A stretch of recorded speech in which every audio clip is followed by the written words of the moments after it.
The following is for entertainment purposes only and should not be considered financial advice. Welcome to the Edge Report, 365 Days to Financial Freedom.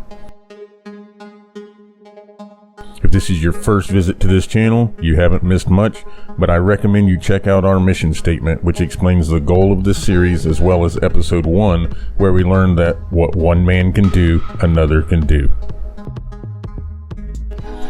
Being in the middle of a pandemic can cause a lot of internal reflection and self-analysis. One of the things I realize is that I want to change my source of income. I know this sounds like a softer way to say quit my job, but it's a little more complicated than that. Okay, it's not really more complicated than that. I want to quit my job. I first learned about the trading app Robinhood through a news article about GameStop. A Reddit subgroup, never heard of it, called Wall Street Bets, never heard of it, had somehow driven the stock price of GameStop up using a no-commission trading app called Robinhood, never heard of it. GameStop had faced the demise of the 8-track tape. Games were now being downloaded or streamed, and the only reason to go to a brick-and-mortar store was to trade in games for worthless store credit and wander around the store in nostalgia, hoping to get a free poster. A stock that had been basically worthless had, in a matter of several months, been driven from single-digit value to triple-digit. I don't know how they did it. I didn't pay that much attention to the article. But I had recently binge-watched the show Billions, and the two ideas clicked together. I wasn't thinking that I could become a billionaire hedge fund manager, and I certainly wasn't thinking that I could drive the price of a stock up. But I was considering that this might be a way for me to quit my job, change my source of income.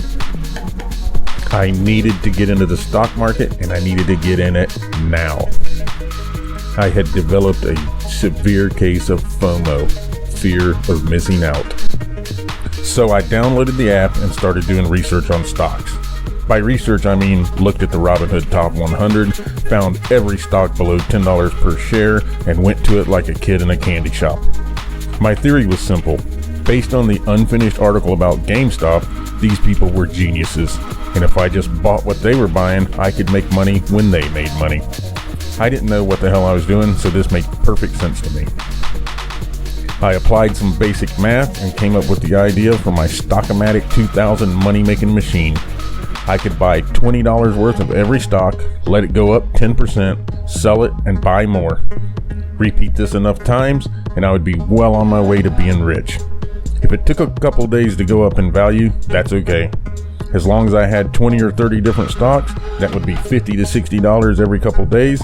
I would invest that back into the machine, and once I got up to 200 different stocks, making 10% every couple days, I would be making over $1,000 a week. Genius. The possibility that the stocks would not actually go up in price did not factor into the equation at all. At the bottom of the Robinhood Top 100 list is a disclaimer that this is not a recommendation to buy, just a list of stocks that are most popular on Robinhood. That didn't catch my eye at first because of all the candy. I made money the first week. This is way too easy, I thought. The whole world should be doing this. I lost money for the next 3 weeks, panicked, dumped the whole project, and walked away in disgust. Instead of generating the 10% returns that I was looking for, I generated a negative 70% return, taking my small nest egg portfolio down to near zero. Now I was able to focus on that little phrase at the bottom of the Robinhood Top 100 list. Not a recommendation to buy, just a list of stocks that me and 50,000 Elvis fans couldn't be wrong about. Nothing left to do but pick myself up, dust myself off, and reevaluate. I better read the rest of that article and find out what went wrong. That's when I stumbled across a new term in the English language, meme stocks. Meme stocks are stocks that are held by retail traders who then pump up the stock on social media and convince a bunch of other retail traders to invest in it. They're called meme stocks because usually in the social media groups you can find a stock symbol with a rocket emoji or some other indication that this stock can do nothing but go up. Retail trader is the name given to anyone who is not a stockbroker that buys and sells stocks. I'm not sure what the name implies, but I knew that it was time to head over to YouTube and find out more.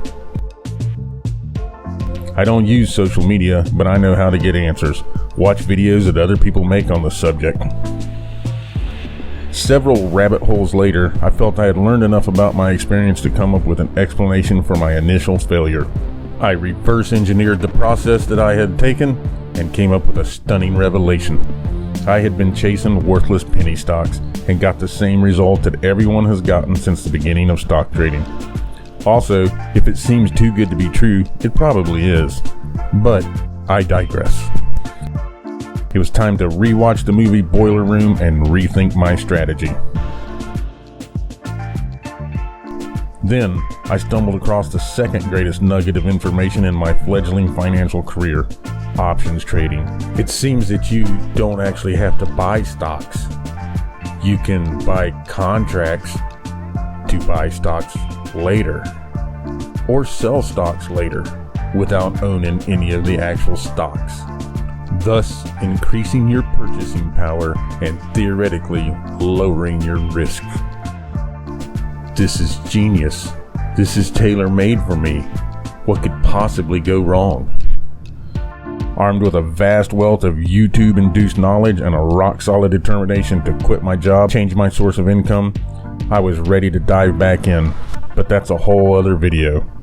This has been the Edge Report.